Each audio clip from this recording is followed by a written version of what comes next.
You know them, you love them, they love you, they're everywhere. Spiders. Spiders come in all different shapes and sizes to many people's dismay. But me, I love them.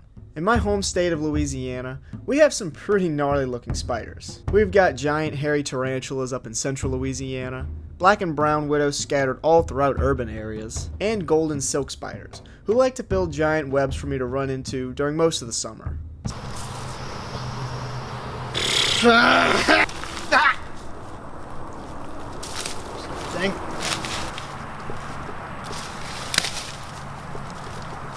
That's like a really good log for like mud snake.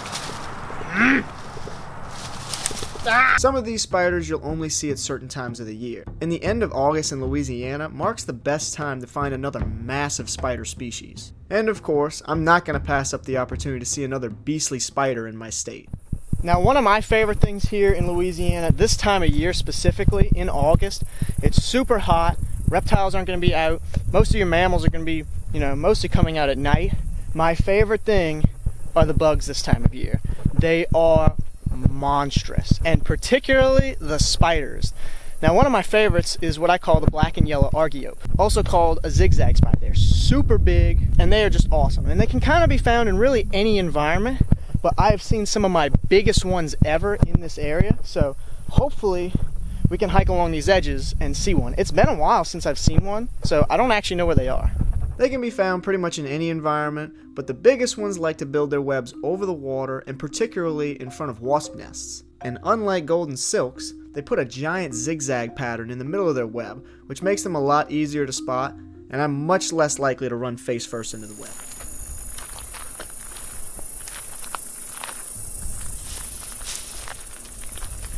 Huge Argiope! Oh my gosh! Oh, it's both of them. It's a male and a female. That is a massive spider. Now, another name for these spiders is oftentimes the zigzag spider. And you can see why it's called a zigzag spider. The middle of their web, they like to make this zigzag pattern. And this is another species that people like to nickname the banana spider. Now, I like to refer to golden silk spiders and wandering spiders as banana spiders. I've never referred to these as banana spiders, but I know a lot of people that do. Now, what's really cool is we're getting to see an adult female and an adult male in the same web. Have a look at the male. The male is going to be 1/10 the size of the female. And this is typical for these spiders. Now, I know that the widow spiders are the most known for eating their mates, but that's actually a very common occurrence among many spider species, including Argiopes. Now, Argiope refers to the scientific name of these spiders, and there are many different Argiope species. So to refer to this spider, it's typically going to be a black and gold Argiope, a yellow house spider, or a zigzag spider, or some of the more common names. The scientific name starts with Argiope, so I always refer to these spiders as Argiopes. Really cool build. This is a big spider. In fact, I'd have to guess that the only spiders that are getting bigger than these out here in Louisiana are going to be golden silks, and eventually up north, tarantulas. Really cool, and you can see how it's built its web very intricately across this big open space, and they'd be eating really anything that they can get in their web. Dragonflies are one of their favorite things. They also get cicadas very often.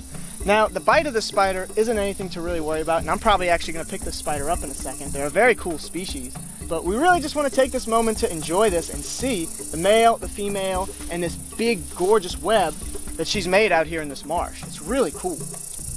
Alright, I'm going to carefully try to... The male is up there. I want to coax her out of this nest. Okay. Ooh.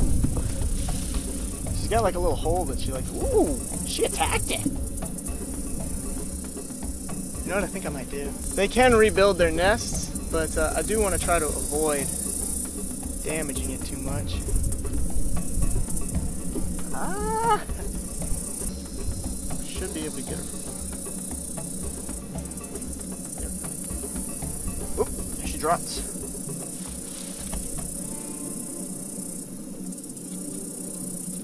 Ooh, there we go. Ooh, look at that! Check out the web.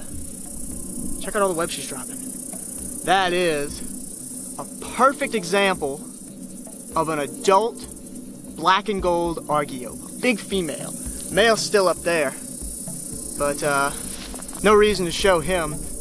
This is the absolute gem. Now, black and gold Argiopes are a very common species, but they're seasonal. What this spider does is it lays its egg sac every single fall, and then the female actually dies, which is is very unfortunate. It's a Charlotte's Web moment, but these spiders will lay their egg sac, die, and then thousands of babies will hatch early summer, and then they grow into these absolute beasts. Now, they're very common around farms and other rural areas. They love to catch all kinds of bugs in the fields and stuff like that. So it's not uncommon that you would come across this spider across their range. They do live throughout the southeast. I don't think they range too far out west. They kind of stay in these very humid environments. They go a little bit up north, but down here in the south is where these guys get big. The biggest ones that I've seen have been in Louisiana and Mississippi, although I have seen them elsewhere. Now, this is one of the larger species of Argiope spiders that we have down here. Black and gold Argiopes are covered in these little spines, and it helps them sense everything around them. It helps them sense their web. Have a look at that spider. Tarantula-sized spider. And look at her. The first thing she does, she's like, well, I'm out of my web. Might as well start building a new one. And they throw web everywhere. They throw it as a defense mechanism, but they will pretty much build a web wherever you put them. They're great species to keep around, to keep away lots of different pest species. In fact, these guys are really good at taking out wasps. And what I've found that they'll do is they will build right in front of wasp nests. And actually, somewhere down in here, I was seeing a lot of red wasps moving around. I would have to guess it built its nest here because it saw so many wasps coming back and forth. That's why I love these species so much, is they are masters at taking down wasp nests. They'll take down an entire wasp nest. One spider on its own will go and build right in front of the nest and take out all the wasps. Really good species for keeping down invasives. Now, just real quick to show you guys, these spiders aren't out to get you, and they don't like being held, but I will hold it just to show y'all. Yeah, see, handling them is not a good way to hold them because they're just going to jump, but they feel super comfortable on the stick, so I'm just going to throw it back on there. That was very specifically to show y'all. They're not going to try to bite you, even if they're on you, if you run through their web, whatever. The only time this spider is going to bite, whoop, I actually do need to hold it now. He's jumping off into the reeds. The only time these spiders really intend to bite, or if you grab them. And this is very important to note. If you ever run through their web, don't smack them. Don't grab them and try to rip them off you. Get a stick and brush them off of you, or just let them fall off of you. That's the best way to go. I know that arachnophobia is a very common thing, a fear of spiders, and I understand uncontrollable fears, but just do the best you can knowing that these spiders are not out to get you. They're a really cool species and are one of my absolute favorites. If you guys did enjoy this video, make sure to go and check out some of the videos that we've done with tarantulas over in West Texas. A really cool species for sure, and we will see you guys next time. Alright, we're going to go ahead and put her back on her web.